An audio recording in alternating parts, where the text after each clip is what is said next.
as a prolific writer for young people, you've given pleasure to so many people. So tell us about the books that really grabbed your attention when you were young.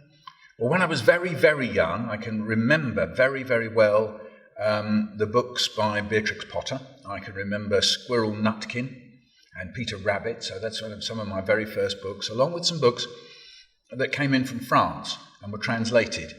And in France, they're known as the Père Castor books. And these were books that were inspired by the idea that children were, or should be, free to discover and explore.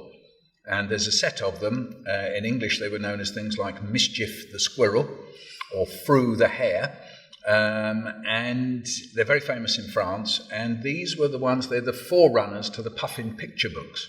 So really our whole picture book industry was partly as a result of the experiments of these books, these Père Castor books, which were themselves influenced by books that were being made in Czechoslovakia and the Soviet Union. So it was quite interesting. So I've still got some of these as well, and they're really interesting. So I loved those when I was very young. Then as I got a bit older, I think the next kind of wave of books I loved were some Canadian books by a man who had been a forest ranger called Ernest Thompson Seton. He's actually just as responsible for the Boy Scouts as Baden-Powell, but not many people know that. And I read these. They're very, very popular in Canada. If you say the name Ernest Thompson Seton, people know about them. And they're about bears and badgers and animals in the forests in British Columbia. And they're beautiful because he did these little drawings and the animals' footprints are all over the pages. So I adored them. And then the next phase of reading was what we call historical fiction. I loved any novels that were about the past.